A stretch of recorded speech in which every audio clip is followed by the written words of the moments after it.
하나님 말씀 열왕기하 15장 8절에서 12절까지 말씀입니다. 함께 봉독하겠습니다. 유다의 왕 아사랴의 제38년에 여로보암의 아들 스가랴가 사마리아에서 6달 동안 이스라엘을 다스리며 그의 조상들의 행위대로 여호와 보시기에 악을 행하여 이스라엘로 범죄하게 한 느밧의 아들 여로보암의 죄에서 떠나지 아니한지라.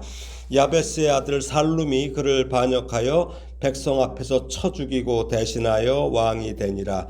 스가랴의 남은 사적은 이스라엘 왕 역대 지략에 기록되니라. 여호와께서 예후에게 말씀하여 이르시기를 네 자손이 4대 동안 이스라엘 왕위에 있으리라 하신 그 말씀대로 과연 그렇게 되니라. 아멘. 앞서 15장 1절에서 7절까지에서는 남유다의 10대 왕 아사랴의 통치와 관련해서 살펴봤어요. 그는 아마샤의 아들이죠. 통치 초기에는 여호와 보시기에 정직히 행하였으나 그도 산당은 제거하지 않음으로 해서 백성들이 여전히 산당에서 제사와 분향을 하게 했고, 그 역시 교만하여져서 성전에서 제사장이 해야 할 분향을 자신이 직접 하려는 그 넘어서는 안 될 선을 넘다가 결국 하나님의 징계로 나병에 걸려 죽을 때까지 별궁에서 살다가 죽었습니다.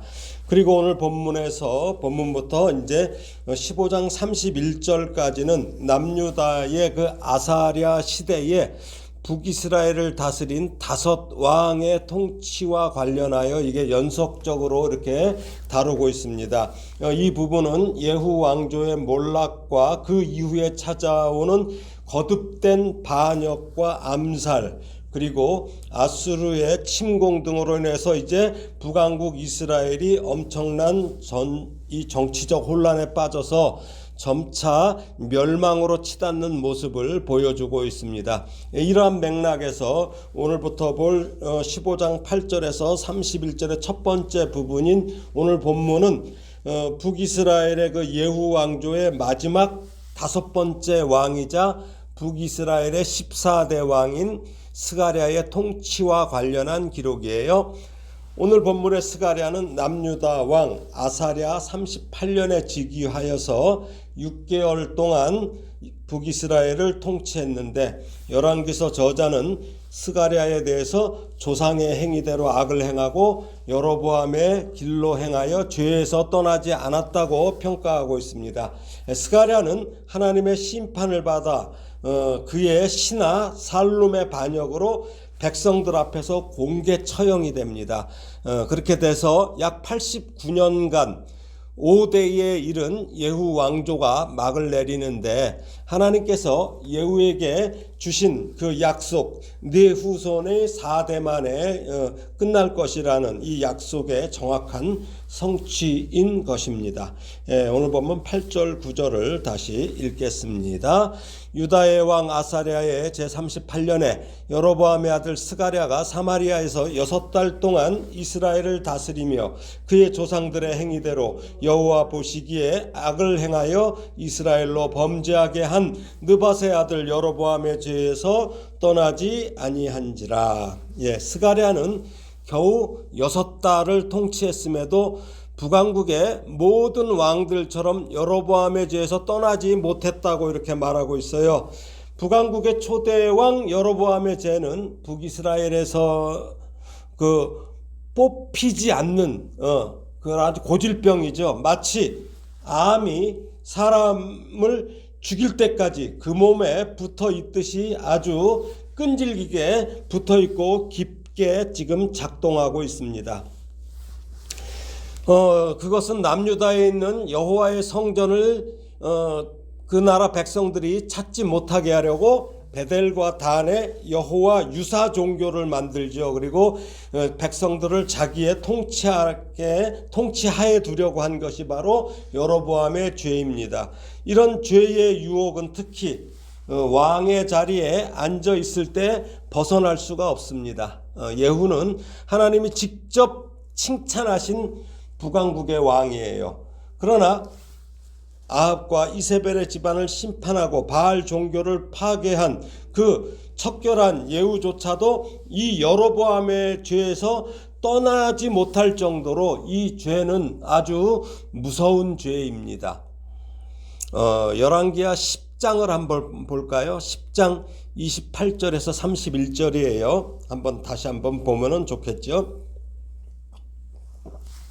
열왕기하 10장 28절에서 31절입니다. 함께 읽겠습니다.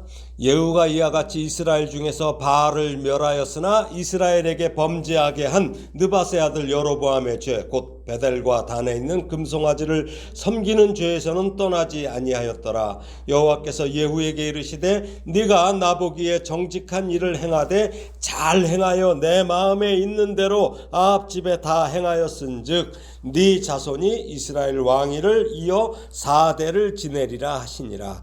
그러나 예후가 전심으로 이스라엘 하나님 여호와의 율법을 지켜 행하지 아니하며 여로보암이 이스라엘에게 범하게 한 그 죄에서 떠나지 아니하였더라.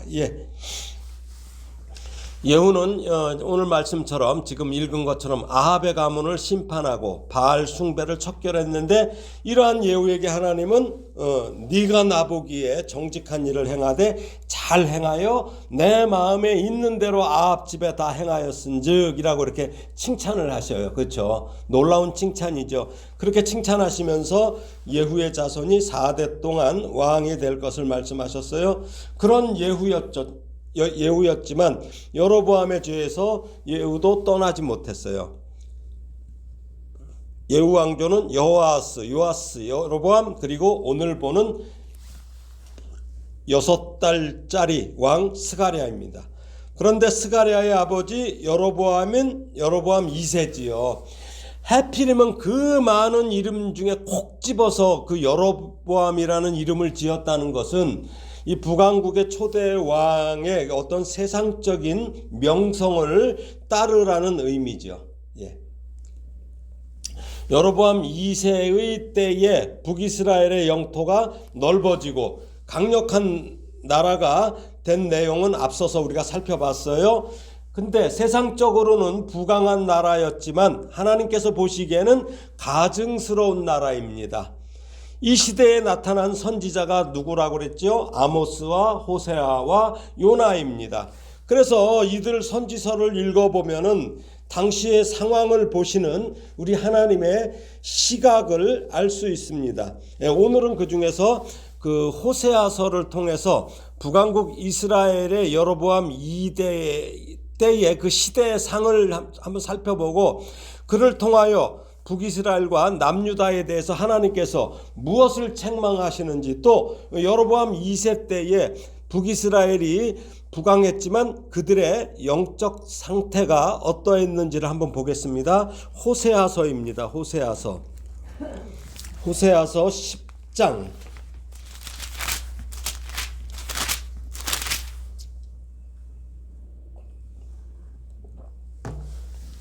1절에서 3절을 읽겠습니다. 이스라엘은 열매 맺는 무성한 포도나무라. 그 열매가 많을수록 재단을 많게 하며 그 땅이 번영할수록 주상을 아름답게 하도다. 그들이 두 마음을 품었으니 이제 벌을 받을 것이라. 하나님이 그 재단을 쳐서 깨트리시며 그 주상을 허시리라. 그들이 이제 이르기를 우리가 여호와를 두려워하지 아니하므로 우리에게 왕이 없거니와 왕이 우리를 위하여 무엇을 하리요 하리로다. 이 백성들이 여로보암 2세를 좋아하지 않을 수가 없어요. 영토가 넓어지죠. 번영을 이루고 있어요. 얼마나 번영합니까 지금? 열매 맺는 무성한 포도나무래요. 근데 그 열매가 많을수록 재단을 많게 해요. 땅이 번영할수록 주상을 아름답게. 하여간 어떻든 경제적으로는 엄청 지금 번영하고 있어요. 우리는 어떻습니까? 우리가 국민들이 대통령을 선택하는 기준이 무엇입니까? 경제예요, 경제. 전부 또 그 대통령을 공격하는 게 경제 문제를 갖고 공격해요. 대통령의 윤리, 도덕성 전혀 중요하지 않아요. 오로지 경제예요. 그럼 국회의원은 또 어떨까요? 제22대 이번 선거에서 당선된 의원들의 그 전과 비율에 대한 구체적인 자료를 제가 이렇게 찾아보니까 나오지는 않아요. 근데 다만 그 선거에 출마한 후보자들의 전과와 관련된 통계는 일부 확인할 수 있었는데, 중앙선관위가 발표한 자료에 따르면 22대 총선에 출마한 후보자의 34.8%가 전과 기록을 보유한 것으로 나타났어요. 그러니까 어때요? 셋 중에 하나는 전과자라는 거죠. 그리고 이번에 별 사람들이 다 공천이 돼갖고 국회의원이 됐잖아요. 지금 우리나라의 상황은 여러분 2세 당시와 다르지 않다는 생각입니다. 경제가 성장했어요. 근데 국민은 더욱 힘들다고 하는 이유를 우리는 성경에서 찾아야 합니다.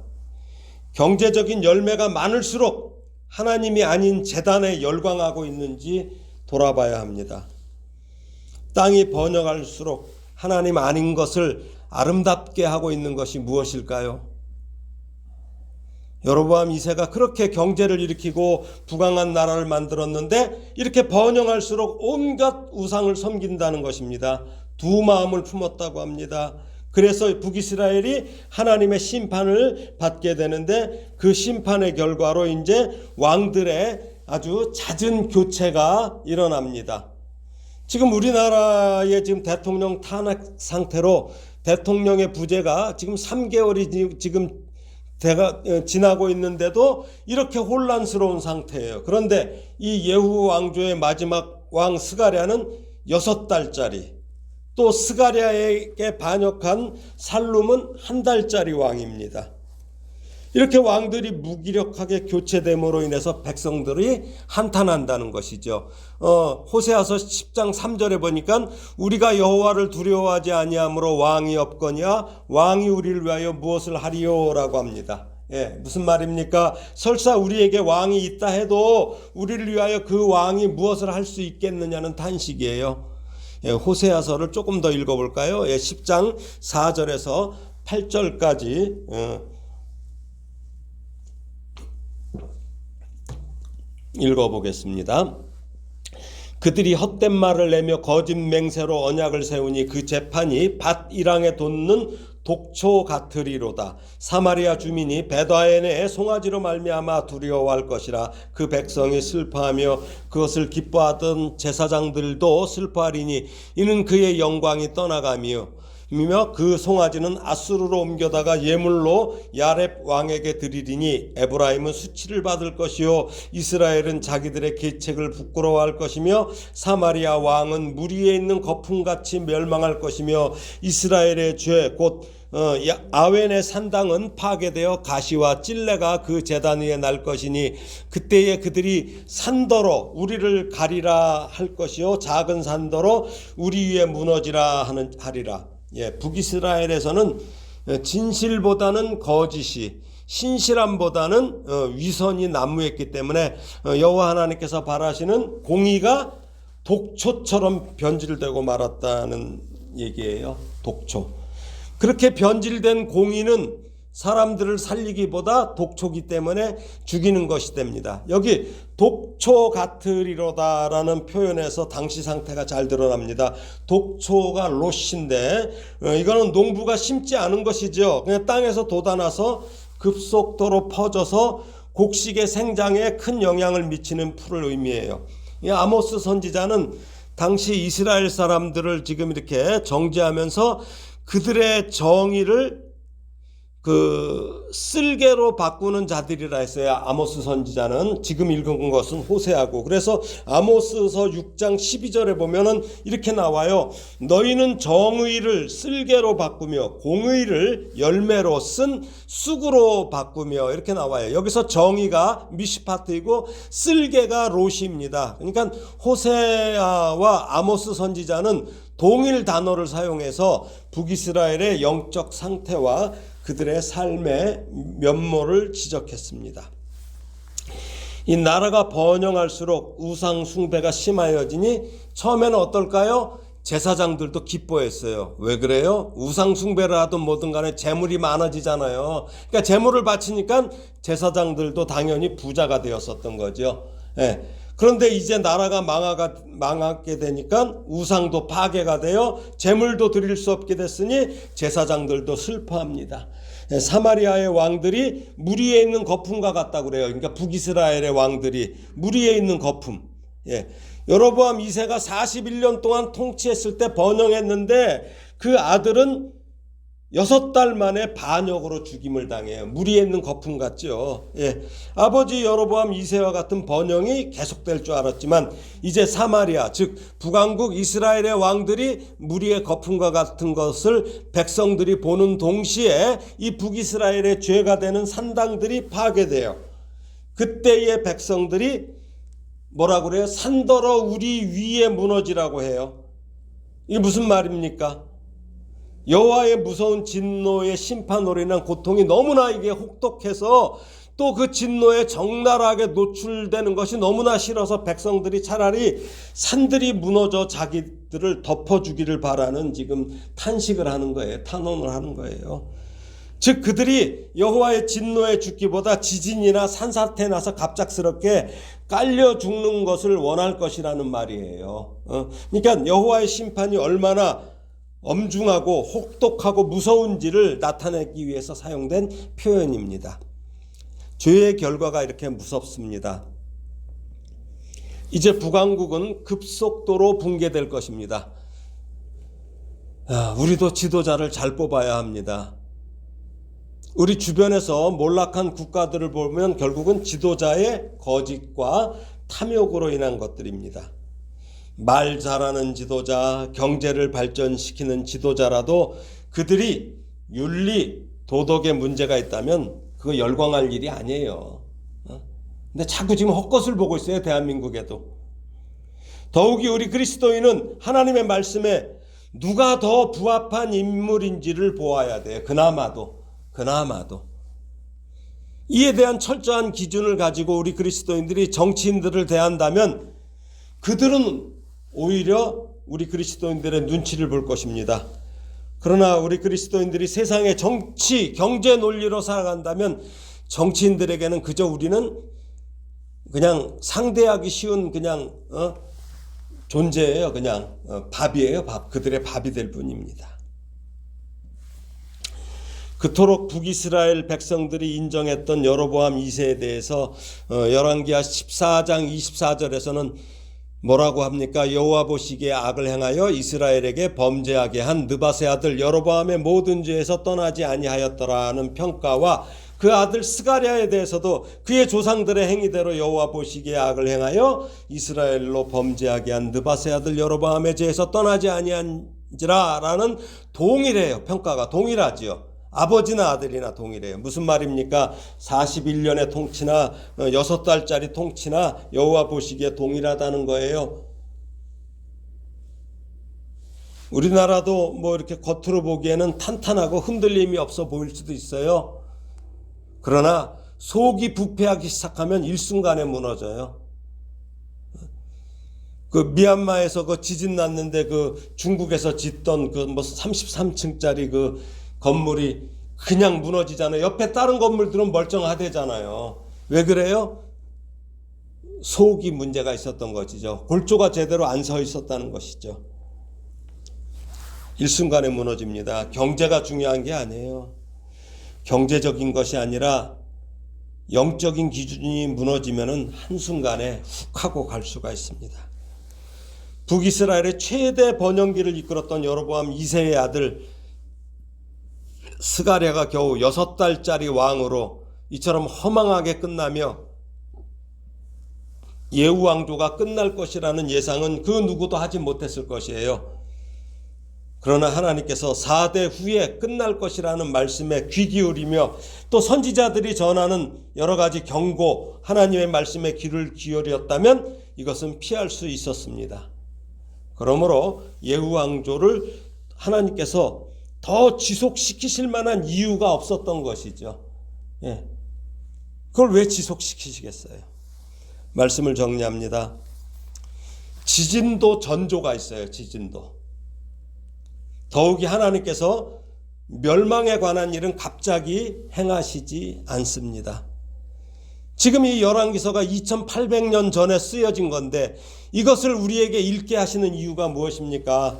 하나님께서는 구원과 심판의 길에서 구원의 길로 온전히 우리가 걸어가기를 원하시기 때문입니다.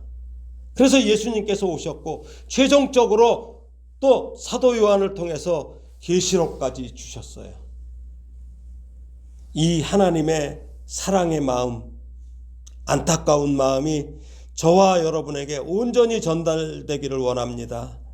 하나님께서 주시는 경고의 메시지는 듣는 자에게는 복음이 돼요. 그러나 이를 외면하여 듣지 않으면 그런 자들에게는 멸망밖에 없습니다. 지금 우리의 조국 대한민국을 위해서 더욱 뜨거운 기도가 필요합니다. 니느웨도 회개함으로 구원을 받았습니다. 그래서 우리 모두 하나님께 회개하며 그 하나님의 사랑하심이 우리 조국에 계속 끊어지지 않고 계속되기를, 또 우리가 쉬지 않고 기도해야 됩니다. 그런 복된 성도가 되기를 예수님의 이름으로 축원합니다. 아멘.